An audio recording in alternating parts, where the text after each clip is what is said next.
پاکستان فلاں چیز کا قلعہ ہے، یہ ہم کب سے سنتے آئے ہیں۔ پاکستان کسی خاص مقصد کے لیے بنا تھا، یہ بھی سنتے آئے ہیں، اور اسے سننے میں یہ ذکر بھی رہا ہے کہ پاکستان کے بننے میں آسمانوں کا بھی حصہ ہے۔ کائنات اتنی وسیع ہے کہ انسانی عقل اس کا احاطہ نہیں کر سکتی۔ میری خوش قسمتی کہ ایک دفعہ پروفیسر ڈاکٹر عبدالسلام کا لاہور میں ایک لیکچر سنا، جس میں انہوں نے کہا کہ ہماری گلیکسی جو کہ ملکی وے ہے میں 1 بلین سے زیادہ ستارے ہیں، اور زمین سے نزدیک ترین ستارہ اتنا دور ہے کہ آج کل کے خلائی جہازوں کو ان کی موجودہ رفتار پر 80,000 سال لگیں وہاں پہنچنے کے لیے۔ مزید انہوں نے کہا کہ کائنات میں گلیکسیز 1 بلین سے زیادہ ہیں۔ اب تو کہا جاتا ہے کہ بلین کا پیمانہ درست نہیں، ستارے اس گلیکسی میں بلین کی گنتی سے زیادہ ہیں، اور کائنات میں گلیکسیز کی گنتی بھی پتہ نہیں کتنے بلین سے زیادہ ہے۔ پاکستان کے بارے میں جو ہمارے پسندیدہ افسانے ہیں، ان کا مطلب یہ نکلتا ہے کہ ساری کائنات کو ایک طرف رکھ کر آسمانوں نے پاکستان کے بننے پر خصوصی توجہ فرمائی۔ میں کسی مبالغے کا مرتکب نہیں، 75 سال ہم ایسی باتیں ہی کرتے رہے ہیں، پھر جب آج کل کے حالات نظروں کے سامنے آتے ہیں تو لامحال خیال اٹھتا ہے کہ اتنی خصوصی توجہ اس منفرد قوم پر صرف کی گئی اور پھر بھی یہ کچھ بات نہ بنی۔ ظاہر ہے کہ آسمانوں پر تو انگلی اٹھائی نہیں جا سکتی، ناقص شاید ہمارے افسانے ہی تھے، لیکن یہ بھی یاد رہے کہ بڑے بڑے جید عالم سنجیدہ حضرات جنہیں ہم برا سمجھتے ہیں، وہ ایسے افسانے بیان کرتے رہے، اور ان کی باتیں اتنی پر اثر ہوا کرتا تھی کہ قوم ان پر یقین لے آتی تھی۔ ہم جیسے تو ناقص عقل کے مالک ہیں، آج تک ہمیں کئی چیزیں سمجھ نہیں آئیں، بہت سارے محرکات ہمیں سمجھ نہیں آتے۔ سچ پوچھیں تو یہاں تاریخ کے مطالعے پر پابندی عائد ہونی چاہیے، کیونکہ جتنی تاریخ پڑھنے کی کوشش کرتے ہیں اتنے کنفیوز ہو جاتے ہیں۔ کھل کر بات کرنی یہاں دشوار ہے، سو نہیں کرتے۔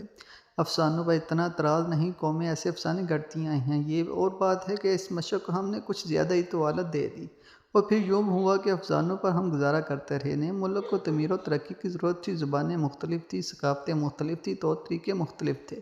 ضرورت اس امر کی تھی کہ ان مختلف اجزاء کو ایک قومی سوچ میں ڈالا جائے، لیکن شروع دن سے ہمارے اکابرین نے یہ تسلیم کرنا گوارا نہ کیا کہ یہاں مختلف زبانیں اور ثقافتیں ہیں۔ نعرہ تو یہ تھا کہ ہم محسوس نظریات کا قلعہ ہیں۔ جب ساری دلیل کی بنیاد یہ ہو تو پھر زبان اور ثقافت کی بنیاد پر فرق اور اس فرق کا اظہار ممنوع سمجھا جانے لگتا ہے۔ یعنی آپ نے کسی اور فرق کی بات کی تو آپ پر تہمت لگ گئی، آپ پاکستان کے نظریے کے خلاف بات کر رہے ہیں۔ بنگالیوں نے اپنی زبان کی بات کی، انہیں برا سمجھا گیا۔ 1954 میں صوبہ بنگال میں انتخابات ہوئے، جس میں بنگالی سیاسی پارٹی پر مشتمل جگتو فرنٹ الیکشن جیت گیا۔ کچھ عرصے بعد اس کی حکومت کو برخاست کر دیا گیا، اور یہاں پہ ایک سپر بیوروکریٹ عزیز احمد صاحب کو بنگال کا والی وارث بنا دیا گیا۔ غفار خان ایک جانور لیڈر تھے، قوم پرست انگریزوں کے مخالف تھے۔ انہوں نے علم بغاوت تب بلند کیا جب مسلمانوں میں بہت کم لوگ ایسا کرتے تھے۔ یہ اور بات ہے کہ تقسیم ہند کے مخالف تھے، یہ ان کی اپنی رائے تھی، لیکن جب پاکستان معرض وجود میں آیا تو غفار خان پر غداری کا لیبل چسپاں کر دیا گیا۔ بلوچستان میں عبدالصمد اچکزئی قوم پرست خیالات کے حامل تھے۔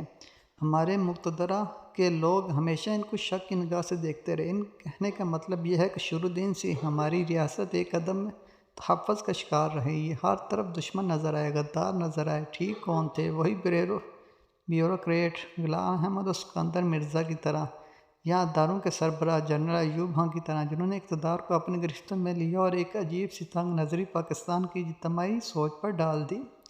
گفتگو میں کئی دفعہ اہم مولوی صاحبان اور اس قسم کے لوگوں کے مورد الزام ٹھہراتے ہیں، حالانکہ حقیقت یہ ہے کہ پاکستان کی حیت اور اس کی سمت مولوی نے متعین نہیں کی۔ ہاں، وہ نعرے بلند کرتے تھے، اسلامی ریاست کی بات کرتے تھے، لیکن پالیسیوں کا تعین مقتدرہ اور بڑے بیوروکریٹوں نے ہمیشہ کیا۔ کسی کو دمچلا کہنا تو غلط ہے، یہ بھی شاید دانشمندی نہ ہو کہ کہیں کہ فلاں طبقات مقتدرہ کی ڈگڈگی پر ناچتے رہے، لیکن بات واضح ہے، پالیسیاں مرتب کرنے والے اور تھے، پیچھے نعرے لگانے والے بیچارے عوام میں سے تھے۔ بیچارگی کا لفظ اس لیے استعمال کیا کہ عوام کے حصے میں نعرے لگانا ہی آیا، عوام کو کسی اس چیز کے پیچھے لگا دیا گیا، کبھی کسی اور چیز کے پیچھے۔ ہم جیسوں میں یہ خیال تو تھا یہاں کچھ ٹھیک نہیں ہو رہا، بطور قوم غلط راہیں ہم نے چنی ہیں، اور قومی توانائیاں بیکار کی چیزوں پر صرف ہو رہی ہیں، لیکن یہ معلوم نہ تھا کہ اس قسم کا بحران جو ملک کو درپیش ہے اتنی جلدی ہمارے سر ہوگا۔ یہ بحران صرف یہ نہیں بتا رہا کہ ہم معاشی دیوالیہ پن کے قریب پہنچ گئے ہیں، ہمیں یہ بھی بتا رہا ہے کہ ہم ذہنی دیوالیہ پن کے شکار ہیں۔ صرف معاشی پالیسیوں کی ناکامی ہم نہیں دیکھ رہے، جو افسانے ہم نے گڑے ان کا فضول پن بھی ہم پر شکار ہو رہا ہے۔ کہاں گئے وہ قلعے، کہاں وہ خاص مقاصد جن کی بنیاد پر سب کچھ بنا؟ مہنگائی اور معاشی بحران نے ہمارے دماغ کسی حد تک درست کر دیے ہیں، گو ہمارا عارضہ دماغ اتنا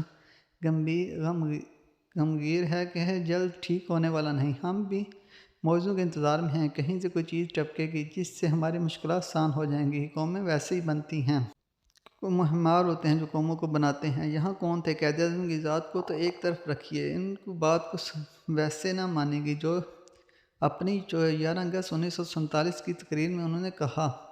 کیا بطور قوم ہم اس پر عمل پیرا ہوئے؟ جب انہوں نے کہا کہ اپنے مندروں میں جاؤ، مسجدوں میں جاؤ، ریاست کے نظام و کاروبار کا تعلق ان چیزوں سے نہیں، کیا ہمارے اکابرین نے اس نصیحت و تلقین پر کان دھرے؟